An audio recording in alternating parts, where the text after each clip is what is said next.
halkan waa BBC London Afrikada bari saacadu waa 9kii fiidnimo oo buuro ah.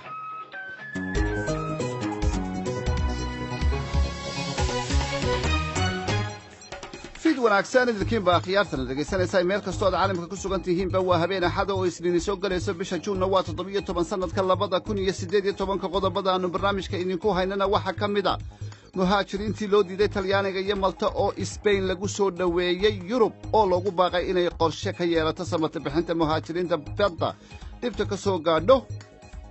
SOS Mediterranean calls European Union member states to immediately cooperate to elaborate a European... Labaataneeyo qof ayaa lagu dilay waqooyiga bari ee Nigeria. Boko Haram ayaa la aaminsan yahay inay ka dambeeyeen dilkaas xilli militariga dalku ugu baaqay inay dadkii ka qaxay deegaanadaasi dib ugu soo noqdaan. xaaladda magaalada Xudayda oo ka sii daraysa inkastoo ay dawladda Yemen sheegtay inay qabsadeen madaarka magaalada. Militariga Nigeria caagadaha iyo bacaha lagu tuuro meelo badan oo caalamka ayaa khaatiyaan laga joogaa. wararka ciyaarahana Jarmalka ayay Mexico 1-0 ku dirtay. qodobadaasi iyo warar kale oo ku saabsan Soomaalida iyo caalamka ayaad ku maqli doonteen barnaamijkeena fiidnimo. Axmed Cabdinuur ayaa isku soo dubaritay anigoo Cabdixaafid Cawir Ismaaciil ayaa idila socodsiinaya haddii ilaahay idmo caawa iyo caalamka.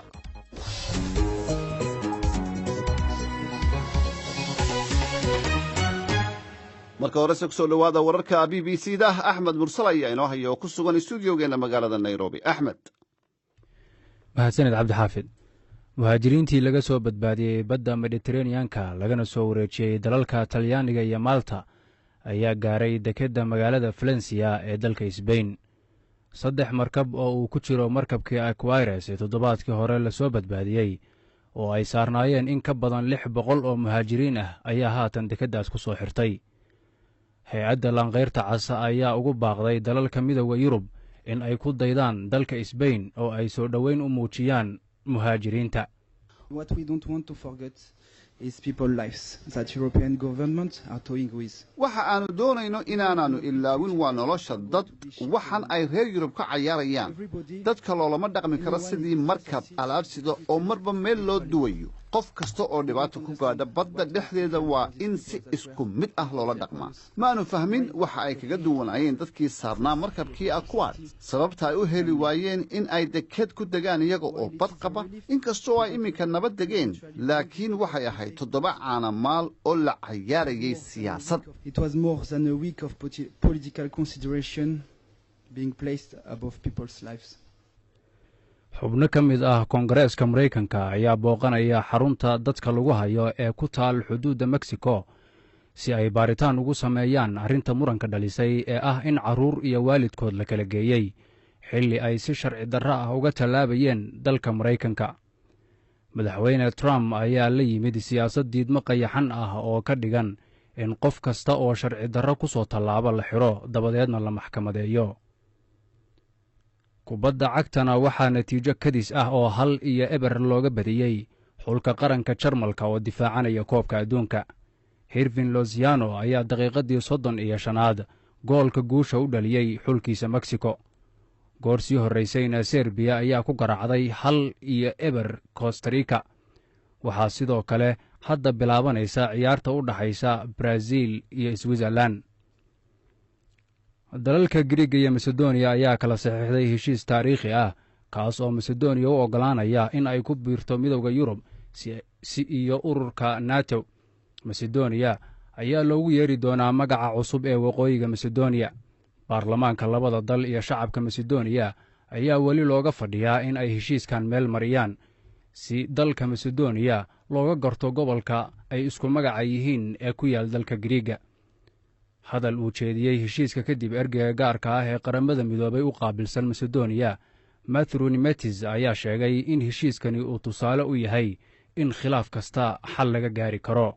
The process has been long, difficult, but I think geedi socodku waxa uu ahaa mid dheer oo adag balse waxaan u malaynayaa in xal u helidda dhibaatooyinkan oo qaatay waqti dheer ay ka dhalatay natiijada heshiis xaqiiqadii xaq ah sharaf leh isla markaana shaqaynaya. guul uma aha oo keliya xiriirka labada dal balse waxa uu tusaale u yahay gobolka yurub iyo runtii guud ahaan caalamka, taasi oo ah in labada dariska ah haddii ay ka shaqeeyaan ay xallin karaan dhibaatooyinkooda.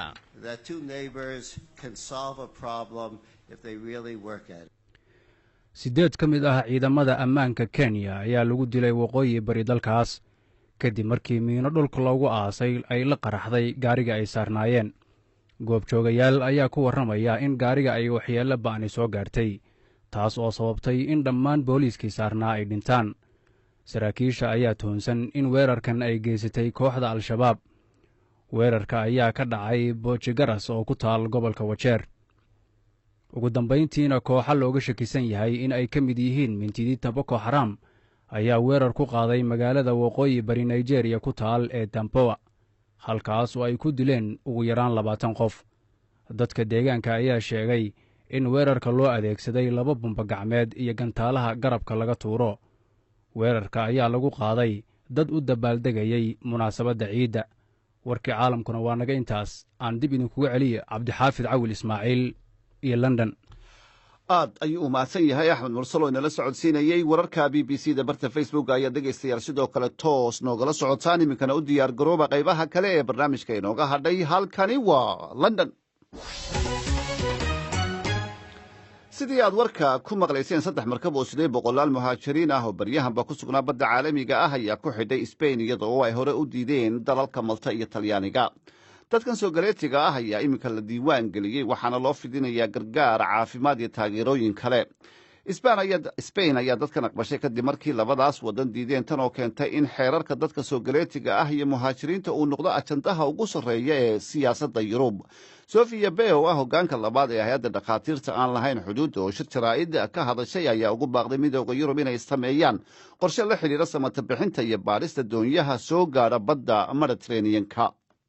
SOS Mediterranean calls European Union member states to immediately cooperate to elaborate a European search and rescue model for the Mediterranean.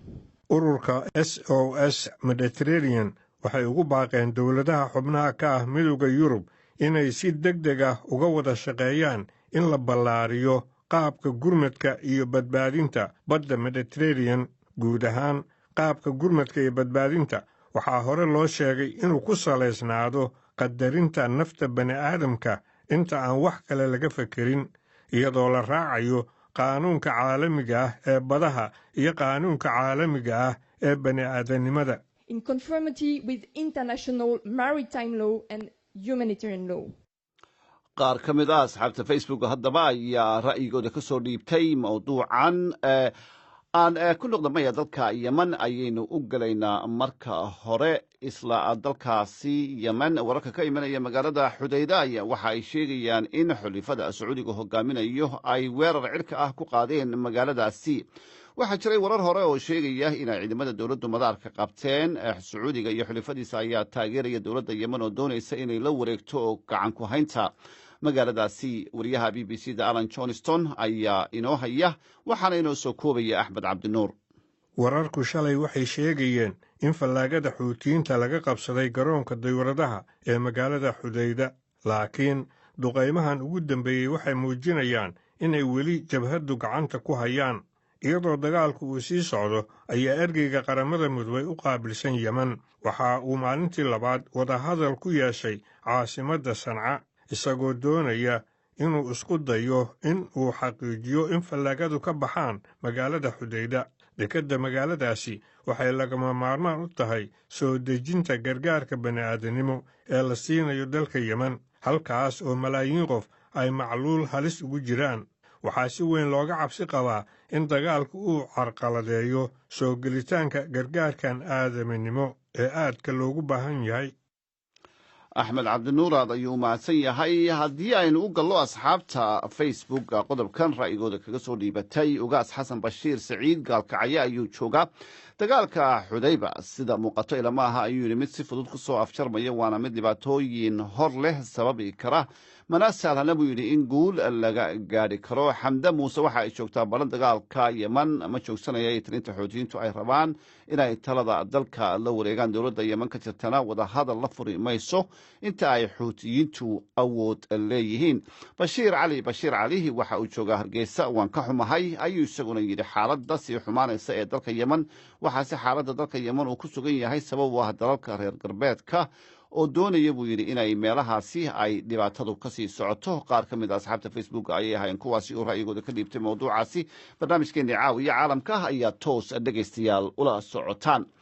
dalka nigeriyana kooxda jihaad alosayaasha ah ee boko xaram ayaa looga shakisan yahay inay weerar ka fuliyeen magaalada dhaamboa ee gobolka borno oo ku taalla waqooyiga dalkaasi.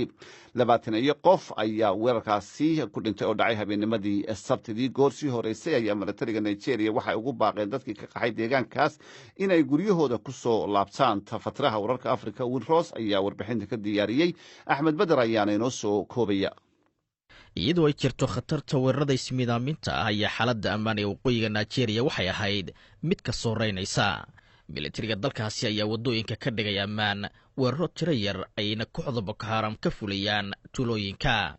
madaxa militariga dalka nigeria genaraal takur buratia ayaa waxa uu sheegay in ammaanka imika la sugay islamarkaana dhammaan dadkii qaxay ay guryahooda dib ugu laaban karaan. iyadoo imika lagu guda jiro xilli roobaadka ayaa waxa ay dadka si aada ugu baahan yihiin inay ka baxaan xaaladda adag ee lagu qasbay in ay ku noolaadaan ayna dib ugu laabtaan guryahooda iyo beerahooda. balse waxaa sidoo kale jiri doona shaki maadaama ballanqaadyo hore oo ku saabsanaa in kooxda boko haram laga adkaaday ay ahaayeen kuwa lagu degdegay. toddobaadkan waxaanu bilownay warbixinno taxane ah oo ka hadlaya xaaladda qaxoontiga soomaaliyeed ee dib ugu laabtay dalka gudihiisa, kuwaasoo si iskood ah u doortay inay ka baxaan xerooyinkii qaxoontiga ee dalalka jaarka ah. meelaha ugu badan ee qaxoontigu ku laabteen waxaa ka mid a deegaanada jubbaland oo ay ka bilaabeen nolol cusub iyaga oo caawin ka helaya maamulka iyo hay-adaha samafalka. wariyaha b b c da ibraahim maxamed aadan oo maalmahan safar shaqo ku joogay magaalada kismaayo ayaa warbixintan ku eegaya qaar ka mid ah dhallinyarada soo laabtay oo ka shaqeeya dhismaha guryaha.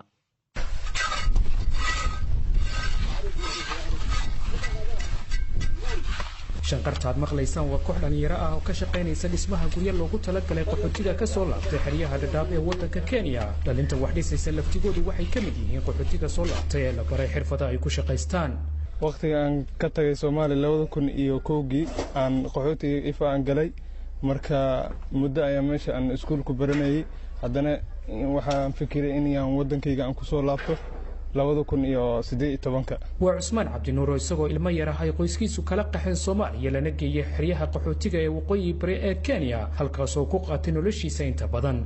sanadkan ayuu si iskiisa dalka dib ugu soo laabtay, halkaas oo uu nolol cusub ka bilaabay magaalada kismaayo. waxaa la baray xirfadaha dhismaha guryaha. ilmo yar ah saqiir ah marka meesha aan tagay waxaan habartayda eedadeydaan la jiray. marka meesha taga oon iskuul ilaa iyo waxaan ku gaaray galaaska 8aad, kadibna meeshaan ka soo laabtay waxaan ku tirigal in waddankayga aan u soo laabto. markaad soo laabatay maxaad la kulantay?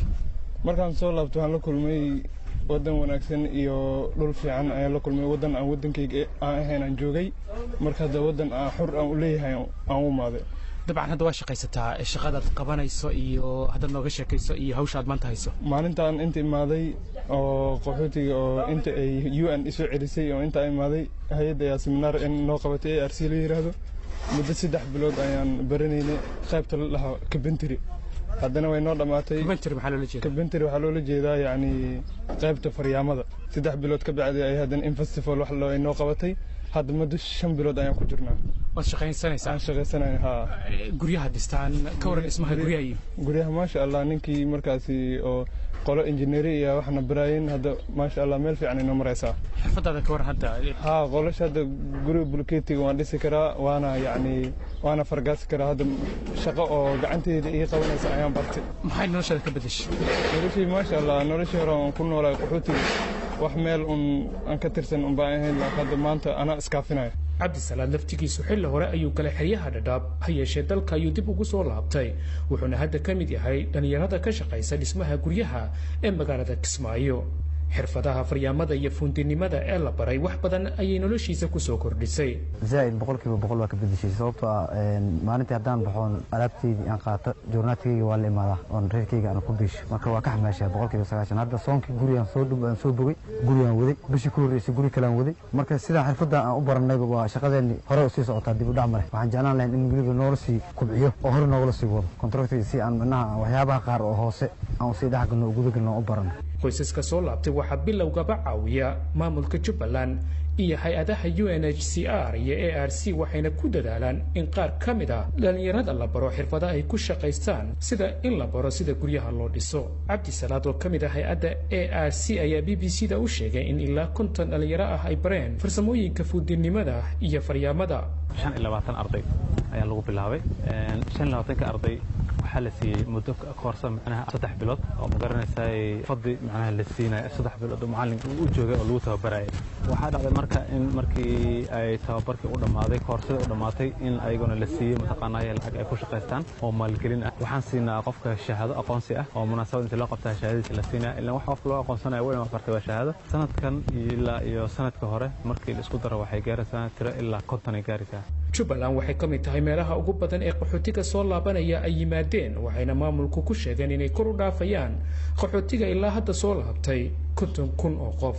Ibrahim Maxamed Aadan BBC Kismaayo. waxaa inoo soo socda warar ku saabsan dhibaatooyinka ay meelo badan oo caalamka ku yaala ku hayaan caagadaha iyo bacaha la tuuro iyo dabcan wararkii cayaaraha barta Facebook ayaa toos noogala socotaan mar kastana waxaad nagala socon kartaan bbcsomali.com. dowladaha Greek iyo Macedonia ayaa kala saxeexday heshiis taariikhi ah oo soo afjaraya magaca Macedonia oo ay muddo dheer ku muransanaayeen. heshiiskan cusub dalka ay dariska yihiin Greek magacooda cusub waxa uu noqonayaa waqooyiga Macedonia. wariyaha BBC-da ee Yurub ayaa warbixinta noo soo diray waxaana inoo soo koobaya Cabdiraxmaan Xaaji Cadow. ra-iisul wasaaraha Greega Alexis Tsipras ayaa heshiiskani ku meel gaarka ah ku tilmaamay mid taariikhi ah. Alexis dhigiisa Greega Zoran Zaev ayaa waxay daawanayeen wasiiradooda arrimaha dibadda oo heshiiska qalinka ku duugaya iyaga oo ku sugnaa balliga Prespa ee dhinaca Macedonia. ismariwaaga ayaa wuxuu sababay in Macedonia laga hor istaago xubin inay ka noqoto midowga Yurub iyo gaashaanbuurta NATO. heshiiska uu goobjoog ka ahaa madaxa sare ee arrimaha dibadda midowga Yurub Federica Mogherini. dadka ay wadaniyadda madax martay waxay heshiiskani ku tilmaameen mid boob ah waqti dhowna burburayo. madaxa ururka dadka ay wadaniyaddu madax martay ay leeyihiin ayaa si cad u diiday heshiiskan iyaga oo sheegay in loo baahan yahay in laga tashto heshiiska afti shacab in loo gudbinayo in kale. Cabdiraxmaan Xaaji Cadow ayuu u mahadsan yahay. maaraynta qashinka iyo cagadaha ayaa ah dhibaato weli ka taagan wadamo badan oo caalamka ku yaala. dalalka sida Rwanda iyo Kenya ayaa horey u mamnuucay isticmaalka bacaha lagu adeegto. mas-uuliyiinta dalka Ghana ayaa iyagu u muuqda kuwa ay ku adkaatay xal u helidda arrintan balse da'yar u dhalatay dalkaasi ayaa la yimid qaab dib loogu warshadaynayo cagadaha si mar kale loo isticmaalo oo aysan wax u yeelin caafimaadka dadka iyo guud ahaanba deegaanka. wariyaha BBC-da Thomas Nadi ayaa warbixintan halkaasi ka soo diray waxaana inoo soo jeedinaysa Kawthar Maxamed.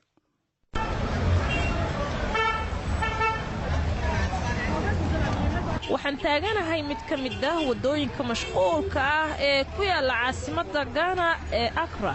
halkan aan taaganahay waxaa 10 mitir u jirta tuubo weyn oo laga buuxiyey waxyaabaha ay ka midka yihiin bacaha blastikada ah iyo dhalooyinka caaga ah. waxay goobtu noqotay dhul aad u ballaaran oo dadka deegaanka iyo kuwa ka fogba ay qashinka ku shubaan. Ghana waxay sanad walba soo saartaa in ka badan 20,000 oo taan oo qashinka caaga ah. kaliya 2% ayaa dib loo warshadeeyaa, inta kale waa la iska indhatiraa, taasi oo keenta inay xirmaan goobaha biyo-xireenka ah marka ay roobabku da'aan. 34 jir Makufui Awuku yaa waxa uu rajaynayaa in xaaladan uu wax ka bedelo. waxaan joogaa Mkentaj Creative Vas oo ah goob ay ku sugan yihiin koox dhalinyaro ah, 4 gabdhood iyo 3 wiil, waxayna fadhiyaan guri hortiisa. waxay dib u warshadeyn ku sameeyaan caagagta kala duwan oo dhalooyinka iyo kuwa balaastikadaba ay ka mid yihiin. alaab aad u qurux badan sida calaamadda booliska ay wadooyinka ku isticmaalaan iyo dacas noocyo kala duwan leh ayaa halkan lagu soo bandhigaa. Makafui Awuku waa agaasimaha Mkentaj Creative. Haddaba muxuu Makafui Awuku u go'aansaday in uu la yimaado hal abuurka dib u warshadaynta? si wanaagsan ayaan u go'aansaday halkii aan ka caban lahaa qashinka caagadaha in aan waxuun isku dayo sidii aan u maarayn lahaa dhibaatadooda. sidaas darteed waxaan go'aansaday inaan tusaale u noqdo qaabkii qashinka caagadaha loogu bedeli lahaa wax soo saar waxtar leh oo aan markaas habdhaqanka dadka wax ka bedelo. hal abuurkan wuxuu ii suurtagelinayaa inaan malaayiin reer Gaana ah shaqo abuur u sameeyo. sidaas darteed hadda ayaan hawshaas bilaabay. Makafui ma aha keliya qofka qaaday tallaabada xal loogu helayo dhibaatada ee waxaa sidoo kale jira hal abuur si gaar ah looga leeyahay dalka oo qashinka caagagta u isticmaalo dhisidda wadooyin iyo guryo. agaasimaha Machadka Deegaanka iyo Nadaafadda Professor Chris Gordon ayaa sheegay in xaaladan ay dib u keeni doonto mustaqbalka. arrintani waa dhibaato weyn oo mustaqbalkana sii jirayso. bacuhu waa wax aan baabi'in ama aan milmin, waxayna u sii kala jajabaan gobollo yaryar. sidaa darteed waxaan doonaynaa inaan soo ururino bacaha deegaanka oo 100, 200 ilaa iyo 300 oo sano deegaanka ku baxsanaa ee saamaynta u geysta oo aan dibna loo isticmaali karin. marka waxaan rabnaa inaan mustaqbalka dhow bacaha noocaasi inaan soo ururino oo aan samayno nidaam dib loogu isticmaali karo ama siyaabaha kale ee loogu adeegsan karo oo aan waxyeelada deegaanka u geysanayana aan uga hortagno. Peter Derry oo ka socda wasaaradda deegaanka, sayniska iyo teknolojiyadda ayaa sheegay in dawladda ay qorsheynayso istaraatiijiyad muddo dheer ah oo lagula tacaalayo dhibaatadan.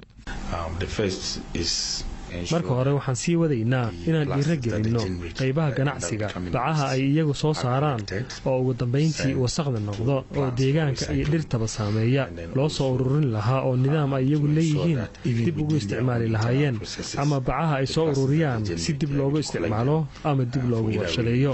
waxaan u baahannahay inaan helno shuruuc gacan ka geysta oo dhammaanteen nagu riixo inaan tallaabooyinka qaadno. habka saddexaad ee aan damacsannahay mustaqbalka ayaa wuxuu yahay waxaan baadigoob ugu jirnaa teknolojiyaddii naga caawin lahayd sidii bacaha saliid looga bedeli lahaa markaan bacaha aan u bedelno waxyaabo kale oo la isticmaali karo. hadalkaasina waxa uu dambeeyey warbixintii wariyaha BBC-da Thomas Naadi ka soo diray dalka Gaana. Kawthar Maxamed ayaana inoo soo koobaysay.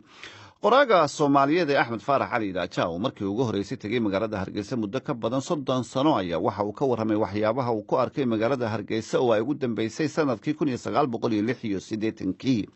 Idaaja oo muddadii uu joogay Soomaaliland dad badan baraha bulshada ku faaleynayeen qaarna ku naqdinayeen qoraaladiisa xagga suugaanta siba gabayada habka uu soo xusho ayaa waraysi uu BBC-da siiyey waxa uu kaga jawaabay arrimahaasi. wariyaha BBC-da ee Axmed Siciidiga ayaa Axmed Faarax Cali Idaaja uga warramay Hargeysa waxa uuna ugu horeyn weydiiyey socdaalkiisa. aad iyo aad baa isu bedeshay Hargeysa. waxay ugu dambeysay dhowr iyo 30 sano ka hor 1986 ayaa ugu dambeysay markaa magaalo yar oo kooban bay ahayd. waxaan oo hoteelada maanta laga sameeyay gaari kara heerka Yurub. runtii yani aad iyo aad ayaan maaragtay oran yaabay sidii hadiiba u fiday. waxaan kaloo ka yaabay magaalada iyo airportku waxba uma dhaxayn jirin. 5 mayl baa loo oran jiray 5 mayl. maanta kala garan maysid magaaladii iyo airportkii macnaha way isku dhagantahay. dadkuna aad iyo aad ayuu u badan yahay. waxaad moodaa dee isli oo kale markaad marayso dhib bay kugu tahay inaad socoto meelaha ganacsiga. haddana Hargeysa waa sidaas oo kale. dhibaatada u jirta oo keliya waxa weeye gawaaridu waa tirada ka badatay, wadooyinkana waa intoodii. markay Hargeysa kugu dambeysay ilaa 12 sannadood imankana intii dambe Nairobi baad aad u badnayd oo aad salinkaagu yahay oo halkaas waantii aad ka wadaa. ma isleedahay waa soo daahday? aad iyo aad waan soo daahay, laakiin dee kulley meel kale aan ku maqnaa oo Soomaaliyeed iyo howlo kale oo Soomaaliyeed. asxaabtii xagga shaqada kale abwaaniintii suugaanyahankii baadiya afka ma la kulantay? waa la kulmay aad iyo aad baan la soo dhaweeyay si aan yani la yaab leh oo aan filayo runtii in la soo dhaweynayo. dadku waxay la kale ayay sheegaan, laakiin waxaas oo mataqaanaa aan u madanayo dadkana saaxiib baan wadanahay. aad bayna u jecel yihiin yani hawlaha aan hayo oo ay ga wareystaan. anagoo uga warramaa waa ka wada sheekaysanaa waa ka kaftanaa mararka qaarkood yani dhinac baa u janjeertaa. waxa weeye mar haddaad shaqo qabanayso cid ku dhaliishay cid ku ammaantay labadaba waad helaysaa. marka wax dhibaataa ma laha. taasi waa caadi saas weeye qofku waxaa la rabaa inuu yani waddo toosan uu macnaha ku socdo afkaar uu leeyahay afkaartiisa yani innaga waxayna yani dhibaato inagu haya soomaali oo dhan markii aan ka hadlo waa qabyaaladda weeye oo haddii alla kuu leeyahay qofka loo eegayo qolada uu yahay isaga aan la eegayn taasaa dhibaato ah laakiin markaad aragtay Hargeysa waa iska sariixi waa laga yaabaa in lagu sheego laakiin markaad eegto dhinaca kale lagu soo dhaweynayo aan inta aan hadalka dhaafsisnayn ma dhaafsisna runtii yani aad iyo aad macnaha hadda waxaaba meelihii kale oo lagu kaftamaya waxaa ka mid ah social media oo kale social media awal yani maalmihii aan mid oo dhan reegama warqabin runtii anaa hawlo kale haystay dad waxaan u imid rag abwaaneen ayaan u imid oo inaan wax ka yani gabayada qaarkood runtiina hal gabay keliya ayaan Hargeysa u imid inaan ka helo nin la yidhaahdo abwaan Muuse Cali Faruur la yidhaahdo والله موسى علي فرور راديو هرقيس أركو شقينا راديو هرقيس ها وقبل جيبه قبل قاسي وقبل حسين حسن لورنتي صاحبك محمود ميان مركز الوحده ماشي اللي يراهدو بربره وكو على يولا حسين حسن دد كان قرنين وحو وقتي سيدك قبل يابو ها كل سيال بقولين دور 10 وي مركز الوحده يابا لهي بربره marka nin reermi ah oo dagaalyahan ayuu ahaa barbara markii ugu horeysay ayuu tagay markaas oo calacalaya gabay aad iyo aad u qurux badan marka waan hayn jiray qordhaydu laakiin dad gabayga bal halka u soo martay aad xabada yar aad ka tiriso alartiisa waxa ka mid ah suugaanta maasada ninkii suugaanta gabayga ku daray ugu horeeyay suugaanta maasada haddaan saadka ka heegaasho abidkii masalan seeriye waan siibiyay soofaha labaan kaga jira saxarka baalaa ee goortan siyaaqadiyo bay sara u qaadaan korkaas safaru ula kacaan sida marixaan وأرست وقال إذا جهتن كودية تاسي مثلا لقى يا بدر بدر إني قد قال إيش هذا أدوك بيكون هذان سيد كوم بس شيء تقويه دي سيا مثلا رجع كسر شيء دي على جامعة حبيليو وكور وشيء ما يعني ما هي اللي واحد دون يعني واحد يوا كمان يعني وصوران بهبان لكن واشيء على بعض نعبه واشيء بدأنا شيء قلنا معناه لما سيدك أوكليو عن شيء سيدك قف بني آدم وين وإن شاء الله يعني وهم إلى يران تيجي إن شاء الله حد يران إن شاء الله gabayadiisa iyo suugaantiisa iyo fikradiisa waan jeclahay sababtu waxa weeye hadii uu gabay aduu Soomaalida hadii lagu tilmaamay aabaha maansada Soomaalida oo aan anaga ahayn ay ku tilmaameen French markay darseen hadii wadaniyada la yiri waa aabihii wadaniyada casriga ah ee Soomaalida haduu yahay ninkii Soomaali isu keenay ciidan inta la eg oo Soomaali ah oo aanu qabiilkiisa ahayn oo tarax isugu keenay intaas oo ciidan diyaarada lagu dagaalamay hadii aan ku rooyahay Soomaalida bari loo aqoon jiray oo wadaadkii waa la dhulkiisa ka timid doorintii Ingiriiska ee markii la joogo iyo xataa New York iyo Mareykan iyo macnaha wadankooda waxa lagu aqoon jiray isaga dhulka Soomaalida marka waxa weeye Soomaali oo dhan ayuu u yahay calan iyo xidig waana inay ku faantaan Soomaalidu taariikhda Soomaalida aad bay u yartahay qabaa'il baynu ahayn reermi ah oo qalaba meel degan tahay oo aan dawlad lahayn gumaysiga ka hor isaga ayaa ugu horeeyay magaca Soomaali wax la yiraahdo isu keena hadalkaasina waxa uu dambeeyay Axmed Farax Cali Idaaja oo in ka badan dhowr iyo 30 sano kadib ku noqday magaalada Hargeysa wariyaha BBC-da Axmed Saciid Cige ayuu u waramayay wararka ciyaarahana Brazil ayaa hal ku hogaaminaysa Switzerland tartanka koobka kubadda cagta caalamka Serbia hal ay kaga badisay Costa Rica halka Mexicana ay hal ku dhufatay dalka Jarmalka waa hagaag weyn sugnaa ciyaartaasi Brazil iyo Switzerland waxay ku dhamaato 26 daqiiqo ayay imika maraysaa dhageystayaal imika caawa oo ay tahay habeenkii ugu dambeeyay ee saddexaad ee ciidda bal nala wadaaga ciidan barnaamijka waxa isku soo dabariday Axmed Cabdinuur aniga Cabdi Xaafid ayaan socodsiinayay waa inoo iyo Brito 7 subaxnimo hadii la raali ka noqdo iyo heestaasi ciidda وعيد عيد عيد عشيري درس ونقبة عيد العافية عيد مبارك عيد ونكسن كعيدة وعيد عيد عيد عشيري درس ونقبة عيد العافية عيد مبارك عيد ونكسن كعيدة